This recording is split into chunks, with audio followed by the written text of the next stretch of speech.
Hello friends, welcome to Maruti academy. હું છું જમલ્ય વિશાલ. મિત્રો, આવનારા સમયમાં જીટીયુ એટલે કે ગુજરાત ટેકનોલોજીકલ યુનિવર્સિટી દ્વારા બી સેમેસ્ટર 3 એની એક્ઝામ ચાલુ થવાની છે 15 ફેબ્રુઆરી 2022ના રોજ. હવે બી સેમેસ્ટર 3માં બધી બ્રાન્ચમાં એક કોમન સબ્જેક્ટ આવેલો છે જેનું નામ છે ઇન્ડિયન કોન્સ્ટિટ્યુશન. હવે મારા વિદ્યાર્થી મિત્રો જેટલા જે સેમેસ્ટર 3માં છે બીઈમાં, એ લોકોને થતું હશે કે સર આ અમે ટેકનિકલ લાઇનમાં આવેલા છીએ, એન્જિનિયરિંગમાં છીએ, અને શું આ ઇન્ડિયન કોન્સ્ટિટ્યુશન આઈસી જેવા સબ્જેક્ટ અમને આપ્યા છે. તો મિત્રો હવે આપ્યું છે તો હવે આપણે પાસ તો થવું પડશે અને કમ્પલસરી પાસ થવું જ પડશે. તો મિત્રો ઇન્ડિયન કોન્સ્ટિટ્યુશન એકચ્યુઅલમાં છે શું, એમાં આપણી એક્ઝામમાંથી લઈ અને આપણી બી જે આપણી એન્જિનિયરિંગ છે સેમેસ્ટર 3માં શું રોલ છે, કેટલા ક્રેડિટ છે, અને જો એ ફેલ થઈએ અથવા પાસ થઈએ તો બી શું બેનિફિટ થાય છે. ઓકે, તો એ આપણે આજે જોવાનું છે મિત્રો. હવે પેપર કઈ રીતે લખવું, કઈ રીતે પેપર આપણે સારી રીતે માર્ક્સ લાવી શકીએ, એ ઓલરેડી આપણી સાઇટમાં આપણી ચેનલમાં વિડીયો મૂકેલો છે. જો ના જોયો હોય તો ફર્સ્ટ ઓફ ઓલ એ જોઈ લેજો, જેના લીધે તમારા બધા સબ્જેક્ટમાં ખૂબ સારા માર્ક કવર થઈ શકે અને ખૂબ સારા એસપીએથી તમે પાસ થઈ શકો. તો હવે આગળ જોઈએ તો ઇન્ડિયન કોન્સ્ટિટ્યુશન છે શું, કેટલા ક્રેડિટનો છે. તો મિત્રો તમારા જે જીટીયુ છે એની અંદર ઇન્ડિયન કોન્સ્ટિટ્યુશન છે એને ક્રેડિટ આપવામાં આવ્યા નથી, એને કોઈ બી ક્રેડિટ નથી. એટલે કે તમે એમાં ખાલી પાસિંગ માર્ક્સથી પાસ થાવ તો બી તમારા સીજીપીએ, સેપીએ, એસપીએ એમાં કાંઈ બી ફેર પડવાનો નથી. ઓકે, એ ટોટલ હશે તમારે 50 માર્કનો. 50માંથી તમારે મિનિમમ 18 માર્ક લાવવાના છે પાસ થવા માટે. ઓકે દોસ્તો, હવે 50 માર્ક છે ઇન્ડિયન કોન્સ્ટિટ્યુશન એટલે કે ભારતીય બંધારણ, ભારતનું બંધારણ છે આઈસી, એની અંદર છે શું, કયા કયા ટોપિક તમારે કવર થયેલા છે, કયા કયા ટોપિકમાં તમારે ધ્યાન આપવું, કયા ટોપિકમાં ના આપવું. ફર્સ્ટ ઓફ ઓલ તમે ઇન્ડિયન કોન્સ્ટિટ્યુશનમાં છે શું અને કેટલા ટોપિક તમને જીટીયુમાં તમને આપેલા છે. તો જોઈએ તો ટોપિક પહેલો શું છે, તો કે ભાઈ meaning the constitution law and constitutionalism, કે ભાઈ એક બંધારણીય લો છે જે આપણે બંધારણીય કાયદો બનાવ્યો છે એનો મિનિંગ શું છે, અને બંધારણવાદ કોન્સ્ટિટ્યુશનલિઝમ એ છે શું એકચ્યુઅલમાં, એ છે. બીજો પોઈન્ટ શું છે તો કે ભાઈ historical perspective of the constitution of India, કે ભાઈ આઈસી છે ઇન્ડિયાનું કોન્સ્ટિટ્યુશન છે એની હિસ્ટોરિકલ પર્સપેક્ટિવ શું હતું, એની હિસ્ટ્રી શું હતી, કે ભાઈ બંધારણ બન્યું તો બંધારણ બનવા માટે ભાઈ અંદર કંઈક બંધારણ સભા બનાવવામાં આવી હતી, બંધારણ સભામાં કેટલા સભ્યો હતા, અલગ અલગ બંધારણ સભાના સભ્યો છે એને અલગ અલગ કાર્ય કર્યું હતું. પછી બંધારણ સભા રચવાનો અથવા ભારતનું બંધારણ રચવાનો ખ્યાલ કોણે આપ્યો, તો એ બધું હિસ્ટોરિકલ પર્સપેક્ટિવમાં તમારે જોવાનું હોય છે.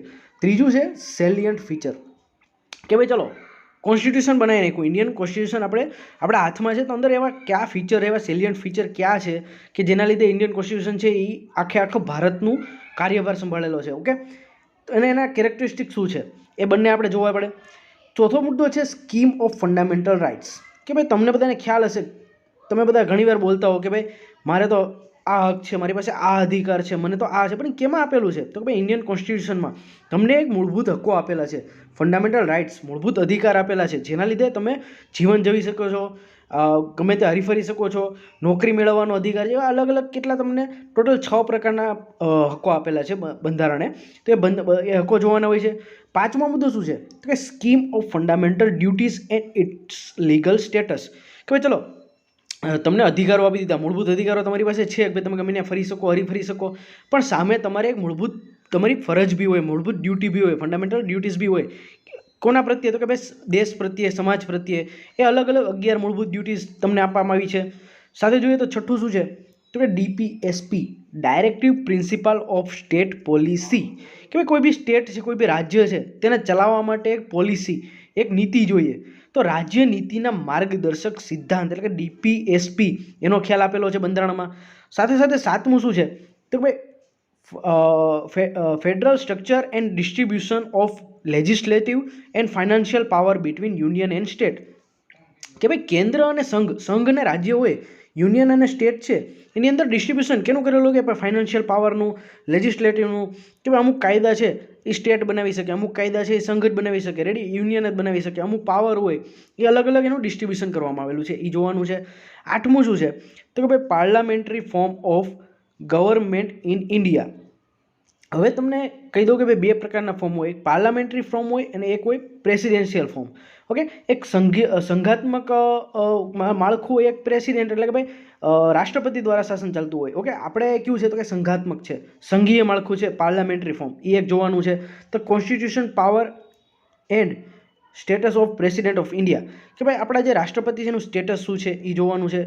પછી શું છે 9મું, amendment of constitution power and processor, amendment of the constitutional powers and processor, કે ભાઈ બંધારણ બની ગયું, હવે એની અંદર એક બંધારણમાં સુધારા કરવા માટેના બી અમુક પાવર અને અમુક પ્રોસેસ આપેલી છે, તે નવમા ટોપિકમાં છે. 10મામાં શું છે કે historical perspectives of constitutional amendments in India, કે ભાઈ ઇન્ડિયા છે એની અંદર આપણે જે કેટલા પ્રકારના એમેન્ડમેન્ટ એટલે કે સુધારાઓ થયેલા છે બંધારણની અંદર, તો કે 105 પ્રકારના સુધારા છે. એની અંદર ક્યાં મૂળભૂત સુધારાઓ છે, ક્યાં બહુ ઇમ્પોર્ટન્ટ છે, ક્યાં એમને આપેલા છે, એ આમાં 105 ટાઈપના સુધારાઓ જોવાના છે.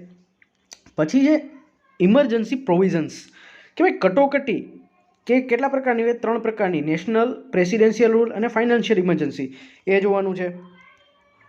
12મું શું છે તો કે ભાઈ લોકલ સેલ્ફ ગવર્મેન્ટ, કે ભાઈ લોકલ ગવર્મેન્ટ આપણું હોય છે પંચાયતી રાજ, જેને આપણે દેશી ભાષામાં કહીએ, એ છે આખું. પછી 13મું શું છે scheme of the fundamental right to equality. હવે મેં તમને કીધું એમ કે ફંડામેન્ટલ રાઇટ્સમાં આપણે 6 પ્રકારની રાઇટ્સ જોવાની છે. એની અંદર એક છે ફંડામેન્ટલ રાઇટ્સ ટુ ઇક્વાલિટી, બીજું છે fundamental rights certain freedom article 19 પ્રમાણે, અને એની અંદર જ ફ્રીડમની ફંડામેન્ટલમાં 21 આર્ટિકલમાં છે શું છે રાઇટ ટુ લાઈફ. ઓકે, એ ત્રણ તમારે જે ફંડામેન્ટલ રાઇટ છે એ અલગથી એક્સપ્લેન કરવામાં આવ્યા છે. કેમાં તો ભાઈ ઇન્ડિયન કોન્સ્ટિટ્યુશનની અંદર તમારે આ 15 ટોપિક છે એ તમારે છે કેમાં તો કે ભાઈ આઈસીની અંદર સિલેબસમાં. હવે 15 ટોપિક થઈ ગયા.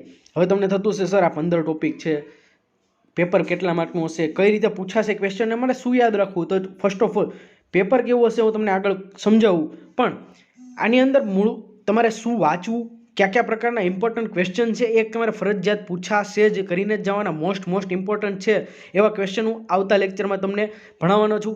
એટલે ફર્સ્ટ ઓફ ઓલ જો તમે અમારી ચેનલને સબસ્ક્રાઇબ ના કરી હોય તો પહેલાં તો એમને સબસ્ક્રાઇબ કરી લો, બાજુમાં આપેલો બેલ આઇકોન છે એ દબાવી દો, કે જેના લીધે અમે જે વિડીયો નવો મૂકીએ તો તમને નોટિફિકેશન મળતી રહે.